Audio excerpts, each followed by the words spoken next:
Halo semua, selamat malam. Perkenalkan, nama saya Jayatri Kurniasih. Saya mahasiswa Universitas Nasional Program Studi Ilmu Kesehatan, Fakultas Keperawatan. Baik teman-teman, di sini saya akan menjelaskan mengenai konsep dasar sistem informasi. Pengertian sistem yang menekankan pada komponen-komponen seperti yang disampaikan oleh beberapa ahli. Yang pertama, sistem adalah sekelompok elemen-elemen yang terintegrasi dengan maksud yang sama untuk mencapai suatu tujuan. Ini menurut McDonald tahun 1995. Kemudian yang kedua, gabungan dari beberapa komponen yang bekerja sama untuk mencapai tujuan umum. Menurut Southborn dan Liverport tahun 2000. Yang ketiga, sistem itu adalah suatu tatanan di mana terjadi suatu kesatuan usaha dari berbagai unsur yang saling berkaitan secara teratur menuju pencapaian tujuan dalam lingkungan tertentu. Nah, sedangkan pengertian sistem yang menekankan pada prosedur menurut pendapat Fitzgill tahun 1981 yang dikutip oleh Sorbonne dan Liverport 2000, sistem adalah suatu jaringan kerja dari prosedur-prosedur yang saling berhubungan, berkumpul bersama-sama untuk melakukan suatu kegiatan atau untuk menyelesaikan suatu sasaran tertentu. Pengertian sistem yang menekankan komponen-komponen itu merupakan definisi yang lebih luas dan banyak diterima karena kenyataannya suatu sistem dapat terdiri dari beberapa subsistem atau sistem bagian. Kemudian ciri yang mendasari suatu sistem adalah ada 5. Yang pertama yaitu pencapaian suatu tujuan. Yang kedua mempunyai struktur tertentu. Kemudian yang ketiga terdiri dari komponen-komponen.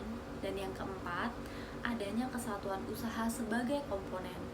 Yang kelima saling berhubungan dan teratur. Oke, berdasarkan komponen-komponen bentuk sistem terdiri dari sistem sederhana, yaitu yang hanya terdiri dari 3 komponen, yaitu masukan atau input, proses, dan keluaran atau output. Kemudian sistem dengan pengendalian umpan balik yang terdiri dari komponen-komponen masukan, proses, keluaran, pengendalian, umpan balik, dan lingkungan. Oke.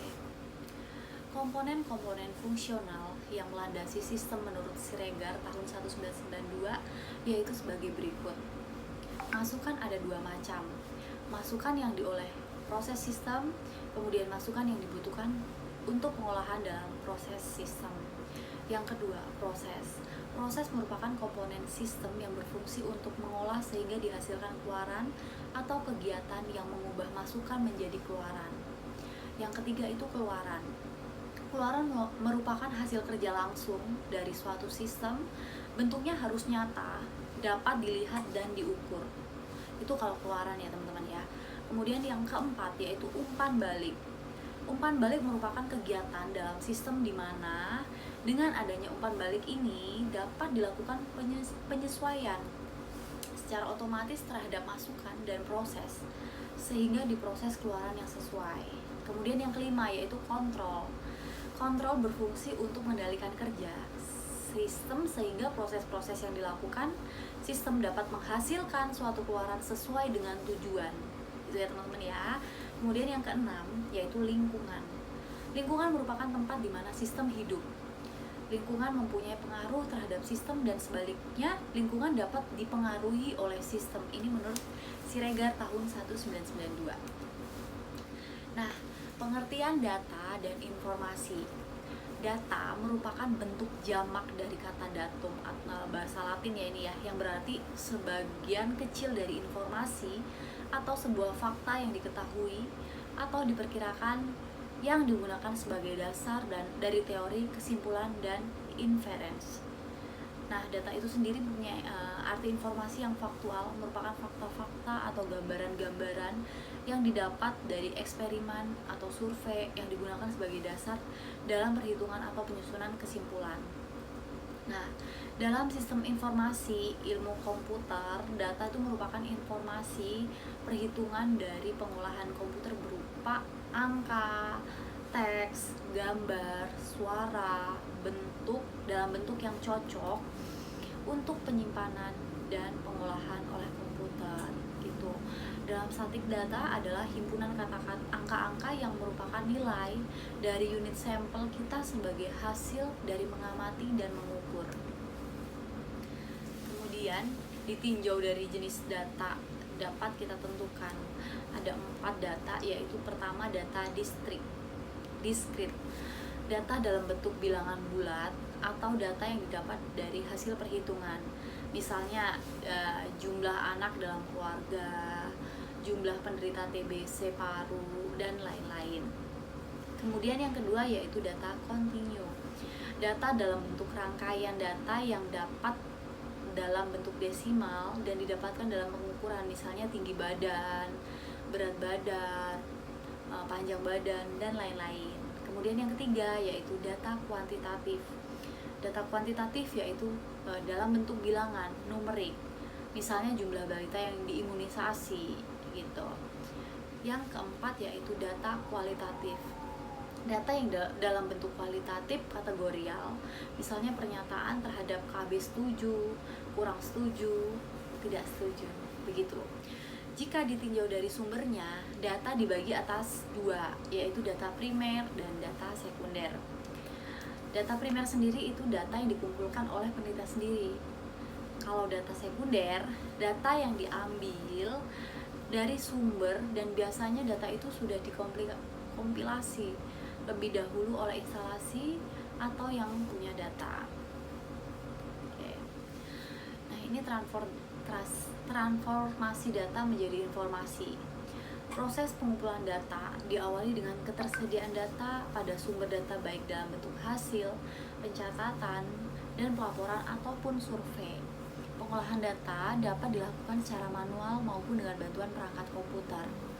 Proses pengolahan data atau transformasi dalam kegiatan-kegiatan mengubah data menjadi informasi dengan cara tertentu sesuai dengan keperluan terhadap informasi yang dihasilkan. Umumnya terdapat 4 kelompok cara pengolahan data, yaitu klasifikasi, sortir, kalkulasi, dan kesimpulan. Klasifikasi adalah pengelompokan data berdasarkan kesamaan karakteristik ke dalam grup atau kelas. Sebagai contoh, data PHBS dikelompokkan dahulu terhadap karakteristik data, antara lain nama desa, nama kecamatan, dan kabupaten. Selanjutnya pengelompokan data kepala keluarga, kemudian kelompok kondisi PHBS perilaku, kemudian pelayanan kesehatan dan kesehatan lingkungan. Oke, kalkulasi adalah kegiatan pengolahan data dalam bentuk perhitungan angka-angka atau aritmetik. Manipulasi angka-angka dari data disebut kalkulasi, berupa penjumlahan, pengurangan, perkalian, pembagian, pemangkatan, pengakaran, dan sebagainya. Kalau sortir merupakan prosedur penyusunan data dengan urutan. Penyortiran dapat dilakukan dengan 2 urutan, yaitu urutan angka dan urutan abjad. Hal ini dimaksudkan terutama untuk memudahkan pencarian data catatan pada waktu dan catatan ditampilkan pada layar monitor ataupun setelah dicetak menjadi informasi hard copy. Nah, penyimpulan dimaksudkan agar data itu menjadi bernilai melalui proses pemadatan dan peringkasan dari deretan data yang telah diinput dan diolah. Sederetan angka-angka dapat diolah menjadi kesimpulan baik dalam bentuk jumlah, persentase, pengurangan, dan manipulasi lainnya sehingga memberi nilai dari data tersebut menjadi suatu informasi.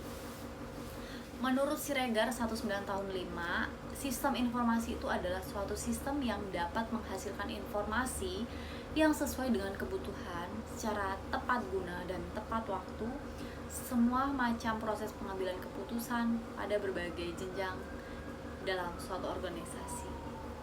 Sistem informasi memiliki 3 elemen utama, yaitu data yang menjadikan informasi, prosedur yang memberikan pengguna bagaimana mengoperasikan sistem informasi, dan orang-orang yang membuat produk penyelesaian masalah, membuat keputusan, dan menggunakan sistem informasi tersebut. Oke, model dasar sistem adalah masukan, pengolahan, dan keluaran. Kemudian kita akan berlanjut ke komponen sistem informasi berdasarkan para ahli, yaitu Brač dan Gradnitsky pada tahun 1986. Seperti dikutip oleh Jogianto tahun 1999 disebut dengan istilah blok bangunan yang terdiri dari 4, yaitu blok masukan, blok model, blok keluaran, dan blok teknologi. Yang kedua yang kelima yaitu blok basis data, yang keenam blok kendali. Nah, sistem informasi dikembangkan untuk berbagai tujuan, sehingga terdapat beberapa jenis sistem informasi. Di antaranya yang pertama, sistem pengolahan transaksi. Yang kedua adalah sistem otomasi perkantoran. Yang ketiga, sistem kerja pengetahuan. Dan yang keempat, sistem informasi kesehatan, sistem informasi manajemen. Yang kelima, sistem pendukung keputusan dan sistem ahli dan kecerdasan buatan. Oke, kita lanjut ke batasan sistem informasi kesehatan. Beberapa batasan sistem informasi kesehatan yaitu sistem informasi kesehatan adalah mekanisme pengumpulan, pengolahan, analisis, dan pengiriman informasi yang dibutuhkan untuk mengorganisasikan dan mengoperasikan pelayanan kesehatan dan juga untuk penelitian dan pelatihan. Yang kedua, sistem informasi kesehatan adalah sejumlah komponen dan prosedur terorganisasi dengan tujuan untuk menghasilkan informasi untuk meningkatkan keputusan manajemen pelayanan kesehatan pada setiap tingkat sistem kesehatan. Baik, proses informasi itu terdiri dari 5. Yang pertama itu pengumpulan data, yang kedua pengiriman data, yang ketiga pengolahan data, yang keempat analisis data, yang kelima penyajian informasi. Kemudian manajemen sistem informasi terdiri dari ada 2, yaitu sumber daya sistem informasi kesehatan meliputi orang-orang, misalnya perencana, manajer, ahli statistik, ahli epidemiologi, dan pengumpulan data. Kemudian aturan-aturan organisasi, misalnya penggunaan standar diagnosa atau penanganan, uraian tugas petugas, prosedur manajemen distribusi, kemudian prosedur pemeliharaan komputer yang memungkinkan efisiensi pengguna sumber daya sistem informasi kesehatan. Oke, kita lanjut pada masalah-masalah sistem informasi kesehatan. Pada banyak negara, sistem informasi kesehatan itu tidak adekuat dalam menyediakan dukungan dalam manajemen program. Tetapi menurut Lipfel 2000 menyimpulkan alasan ada 5. Yang pertama, irelevansi informasi yang didapat dengan kebutuhan.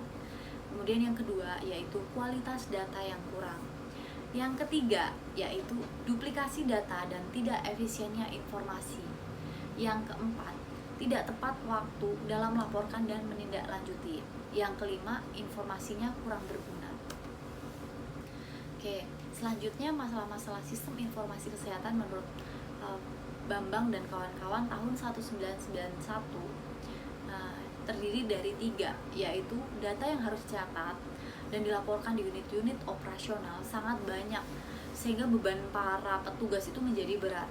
Yang kedua, proses pengolahan data menjadi lama sehingga hasil pengolahan data menjadi lama, menyebabkan hasilnya menjadi tidak tepat waktu ketika disajikan dan diumpanbalikan. Yang ketiga, data yang dikumpulkan terlalu banyak dibandingkan kebutuhannya, maka banyak data yang akhirnya tidak dimanfaatkan. Baik, teman-teman, sekian penjelasan saya mengenai sistem informasi kesehatan, khususnya yaitu konsep dasar sistem informasi. Jangan lupa like, komen, dan subscribe. Ditunggu video-video selanjutnya. Bye-bye.